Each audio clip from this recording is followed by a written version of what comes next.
Let's say that I have some function s of t, which is position as a function of time. Position as a function of time. And let me graph a potential s of t right over here. We have our horizontal axis is the time axis. And let me just graph something. I'll draw kind of parabola looking. Although I could have done it general, but just to make things a little bit simpler for me. So I'll draw it kind of parabola looking. So that is, if we call this a y-axis, we could even call this y. Y equals s of t as a reasonable way to graph our position as a function of time function. And now let's think about what happens if we wanted to think about the change in position between two times. Let's say between time A, let's say that's time A right over there, and then this right over here is time B. So time B is right over here. So what would be the change in position between time A and between time B? Well, at time B, we are at S of B. We are at S of B position. And at time A, we were at S of A position. S of A position. So the change in position between time A and time B, let me write this down. The change in position between, and this might be obvious to you, but I'll write it down, between times A and B is going to be equal to S of B, this position, S of B, minus this position, minus S of A. So nothing earth-shattering so far. But now let's think about what happens if we take the derivative of this function right over here. So what happens when we take the derivative of a position as a function of time? So remember, the derivative gives us the slope of the tangent line at any point. So let's say we're looking at a point right over there. The slope of the tangent line, it tells us for a very small change in t, I'm exaggerating it visually, for a very, very small change in t, how much are we changing in position? How much are we changing in position? So we write that as ds dt is the derivative of our position function at any given time. So when we're talking about how the rate at which position changes with respect to time, what is that? Well, that is equal to velocity. So this is equal to velocity. But let me write this in different notations. So this itself is going to be a function of time. So we could write this is equal to s prime of t. These are just two different ways of writing the derivative of s with respect to t. This makes it a little bit clearer that this itself is a function of time. And we know that this is the exact same thing as velocity. Velocity as function of time. As function of time, which we will write as v of t. So let's graph what v of t might look like down here. Let's graph it. So let me put another axis down here that looks pretty close to the original. Let me give myself some real estate. So that looks pretty good. And then let me try to graph v of t. So once again, if this is my y-axis, this is my t-axis, and I'm going to graph y is equal to v of t. And if this really is a parabola, then the slope over here is 0. The rate of change is 0, and then it keeps increasing. The slope gets steeper and steeper and steeper. And so v of t might look something like this. V of t might look something like this. So this is the graph of y is equal to v of t. Now, using this graph, let's think if we can conceptualize the distance, or the change in position between time A and between time B.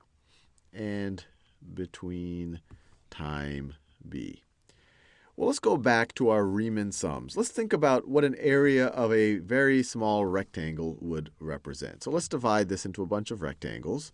So I'll do it fairly large rectangles so we have some space to work with, but you can imagine much smaller ones. And I'm going to do a left Riemann sum here, just because we've done those a bunch, but we could do a right Riemann sum. We could do a trapezoidal sum. We could do anything we want. So, and then we could keep going all the way. Actually, let me just do 3 right now. Let me just do 3 right over here.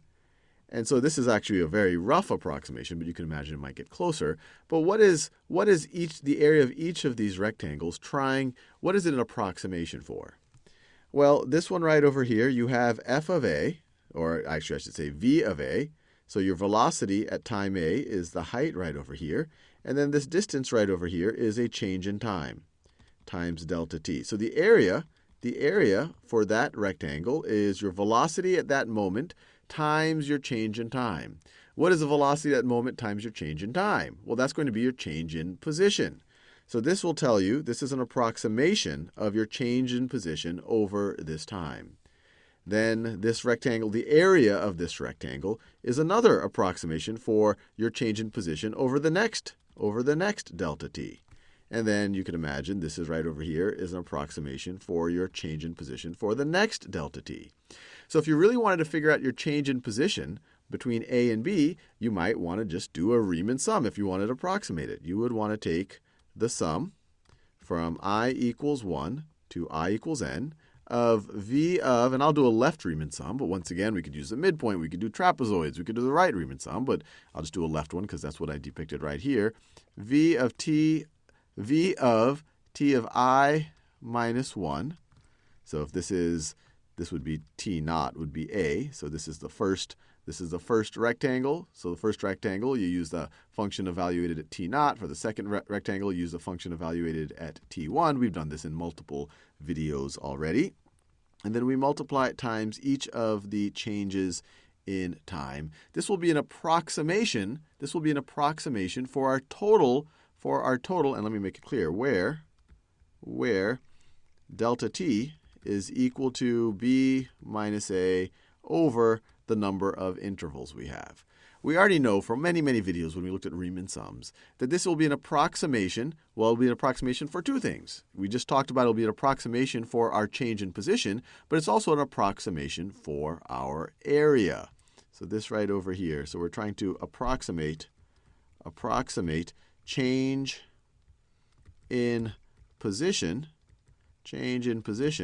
and this is also approximate of the area under the curve, area under the curve. So hopefully this satisfies you that if you are able to calculate the area under the curve, and actually this one's pretty easy because it's a trapezoid, but even if this was a function, or if it was kind of a wacky function, it would still apply that when you're calculating the area under the curve of the velocity function, you are actually figuring out the change in position. These are the two things. Well, we already know what could we do to get the exact area under the curve, or to get the exact change in position. Well, we just have a ton of rectangles. We take the limit as the number of rectangles we have approaches infinity. We take the limit as n approaches infinity, and as n approaches infinity, because delta t is b minus a divided by n, delta t is going to become infinitely small. It's going to turn into dt's is one way to think about it. And we already have notation for this. This is one way to think about a Riemann integral. We just use the left Riemann sum. Once again, we could use the right Riemann sum, etc., etc. We could have used a more general Riemann sum, but this one will work. So this will be equal to the definite integral from a to b of v of t dt. So this right over here is one way of saying, look, if we want the exact area under the curve of the velocity curve, which is going to be the exact change in position between a and b, we can denote it this way. It's the limit of this Riemann sum as n approaches infinity, or the definite integral from a to b of v of t dt. But what did we just figure out? So remember, we could call this the exact change in position between times A and B. But we already figured out what the exact change in positions between times A and B are. It's this thing right over here. And so this gets interesting. We now have a way of evaluating this definite integral. Conceptually, we knew that this is the exact change in position between A and B, but we already figured out a way to figure out the exact change of position between A and B. So let me write all this down. We have that the definite integral between A and B of v of t dt is equal to s of b minus s of a, where, let me write this in a new color, where s of t is we know v of t is the derivative of s of t, so we can say where s of t is the antiderivative of v of t. And this notion, although I've written in a very non-traditional, I've used position velocity, this is the second fundamental theorem of calculus. Fundamental theorem. And you're probably wondering about the first. We'll talk about that in another video. But this is a super useful way of evaluating definite integrals and finding the area under a curve. Second fundamental theorem of calculus. Very closely tied to the first fundamental theorem, which we won't talk about now. So why is this such a big deal? Well, let me write it in the more general notation, the way that you might be used to seeing it in your calculus book. It's telling us that if we want the area under the curve between 2 points a and b, between two x points a and b of f of x, and so this is how we would denote the area under the curve between those two intervals. So let me draw that just to make it clear what I'm talking about in general terms. So this right over here could be f of x, and we care about the area under the curve between a and b. If we want to find the exact area under the curve, we can figure it out by taking the antiderivative of f, and let's just say that capital F of x is the antiderivative, or is an antiderivative, because you can have multiple that are shifted by constants, is an antiderivative of f, then you just have to evaluate the antiderivative at the endpoints and take the difference. So you take the endpoint first. I guess you subtract the antiderivative evaluated at the starting point from the antiderivative evaluated at the endpoint. So you get capital F of b minus capital F of a. So if you want to figure out the exact area under the curve, you take the antiderivative of it and evaluate that at the endpoint. At the endpoint, and from that you subtract the starting point. So hopefully that makes sense. In the next few videos, we'll actually apply it.